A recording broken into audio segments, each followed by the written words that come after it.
Bienvenue dans cette 8e séance à la formation au logiciel eViews.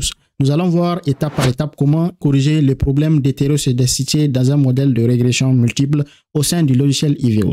Je vous rappelle que j'ai réalisé au niveau de la séance 6 comment tester l'hypothèse d'homocédasticité et l'hypothèse de normalité des erreurs. Donc veuillez regarder cette vidéo-là pour comprendre comment tester déjà l'hypothèse d'homocédasticité des erreurs. Dans la séance précédente, la séance 7, j'ai montré comment aussi détecter le problème de multicollinéarité dans le cadre d'un modèle de régression multiple.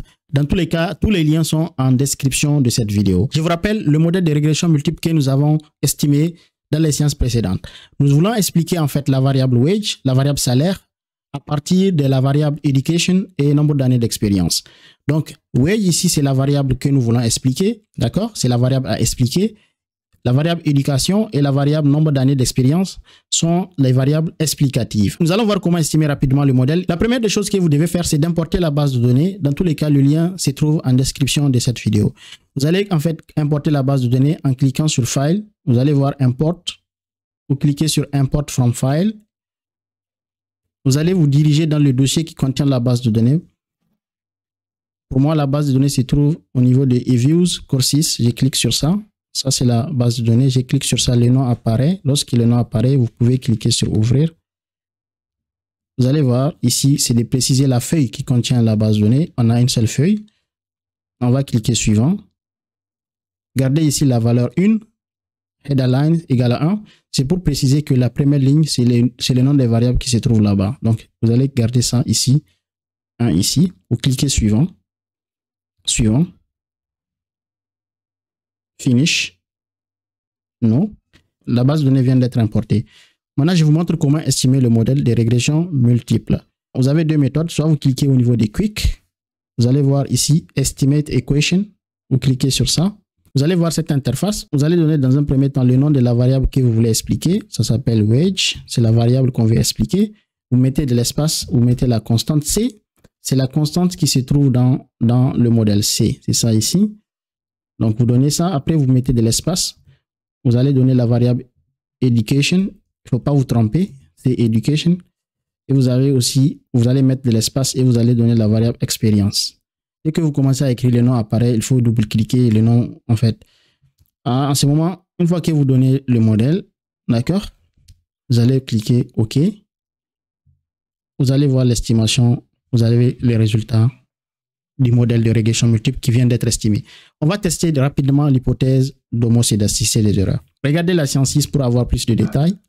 L'hypothèse nulle que nous allons tester, c'est l'hypothèse qui dit qu'il y a homocédasticité. D'accord? L'hypothèse qui va dire que la variance des erreurs est constante. Ça, c'est l'hypothèse nulle. On va voir maintenant comment le faire. Vous allez cliquer sur View. Cliquez sur View. Vous allez voir Residual Diagnostics. Vous cliquez sur ça et vous allez voir la proposition ici, hétéroscédasticity test. Vous cliquez sur ça. Vous avez plusieurs propositions. On peut tester en fait, l'homocédasticité des erreurs en cliquant sur Brush-Pagan, Godfrey. C'est un test qui va permettre de voir s'il y a homocédasticité. D'accord? On va choisir le Brush-Pagan, Godfrey test. On clique OK. On va voir les résultats ici. Vous allez vous intéresser uniquement aussi au niveau de ce tableau-là. Ce que vous allez regarder, c'est la p-value. Vous allez regarder la p-value associée à F statistics. Vous allez voir la p-value, elle est là. C'est égal à 0,00. Lorsque la p-value est inférieure à 5%, on va rejeter l'hypothèse d'homocédasticité. Ça, c'est l'hypothèse nulle.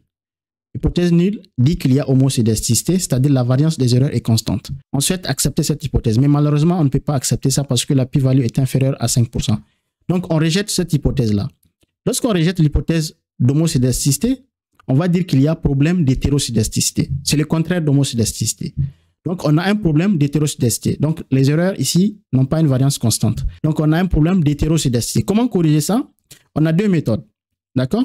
On va voir que la première méthode, c'est de faire en fait, c'est de transformer les variables en logarithmes. C'est-à-dire qu'on va transformer les variables sous forme logarithmique. C'est-à-dire quoi? On va utiliser le logarithme de la variable wage et on va aussi utiliser le logarithme de la variable éducation. Et on va essayer d'utiliser aussi le logarithme de la variable expérience. Et après, on va estimer encore le nouveau modèle. Voilà, le nouveau modèle va contenir seulement les variables dans leur forme logarithmique. On va dans un premier temps créer les logarithmes de ces variables. Je vais complètement quitter le modèle. Donc ici, yes, je quitte complètement, je me retrouve au niveau de la base de données. Ce que nous allons faire, c'est de créer les logarithmes de ces variables-là. Pour cela, vous allez cliquer au niveau de, soit vous cliquez au niveau de Generate, au niveau de, lorsque vous êtes au niveau de la base de données, vous allez cliquer au niveau de Generate. C'est pour générer. Generate Series. Si vous n'arrivez pas à trouver cette fenêtre à travers cette méthode, on peut la retrouver autrement en cliquant au niveau des Quick. Vous allez voir ici, Generate Series, vous cliquez sur ça et vous allez encore voir la fenêtre. En fait, je vais créer une variable qui va contenir le logarithme de la variable wage. En fait, vous allez écrire le nom dans un premier temps, c'est ça le nom, d'accord? Je vais l'appeler log wage, donc égal. En fait, cette variable va contenir quoi?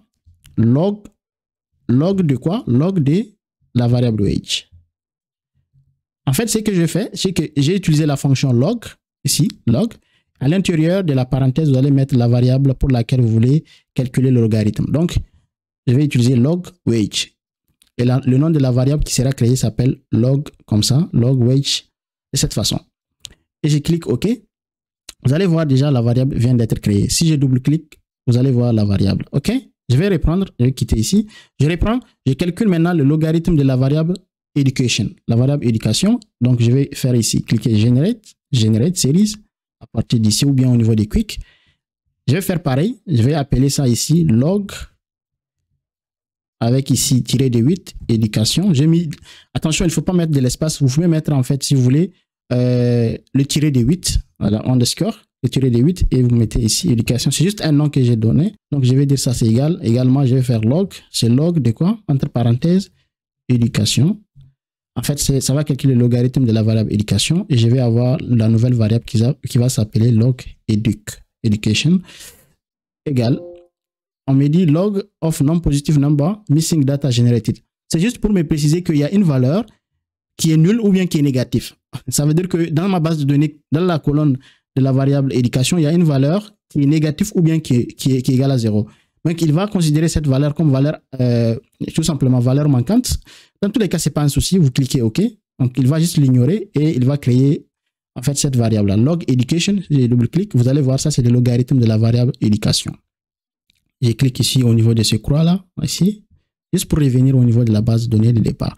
Il me reste maintenant à créer la variable logarithme de la variable experiences. Donc, je vais l'appeler log expert, c'est égal à log la variable experiences. Donc, il va calculer dans un premier temps le logarithme de la variable expérience et il va en fait affecter les différentes valeurs à cette nouvelle variable qui va s'appeler log expert. Je clique OK. Donc, voilà les trois variables sur lesquelles je vais me baser. Ce sont les trois là. Voilà, c'est le nouveau modèle de régression multiple va se baser sur les trois là. OK? Donc, je vais estimer le nouveau modèle de régression multiple afin de corriger les problèmes d'hétéroscédasticité. Donc, je vais cliquer ici Quick. OK? En cliquant au niveau des Quick, vous allez voir Estimate Equation. Je clique sur ça. Je vais faire pareil. La variable que je vais expliquer, ça s'appelle log wage. C'est ça ici. Après, je mets de l'espace, la constante du modèle. Et je vais mettre de l'espace. Je mets de l'espace et j'utilise la variable ici log éducation. Un peu d'espace. Après vient la variable log expert. C'est ça ici. Je vais double-cliquer log expert experiences. Une fois que vous faites ça, vous cliquez OK pour estimer le nouveau modèle de régression multiple. Voilà le nouveau modèle de régression multiple. OK? On va encore retester l'homocédasticité pour voir est-ce que les erreurs sont homocédastiques. Pour cela, on va cliquer View. On va voir ici Residual Diagnostics. Vous allez voir ici Heteroscedasticity Test. Vous cliquez sur ça. Je peux utiliser ici le test de Brush-Pagan ou bien le test de Weight. Ce sont les deux tests qui sont très utilisés. Donc, Brush-Pagan, par exemple, je choisis ça. Je clique OK. Vous allez voir en fait les résultats du test.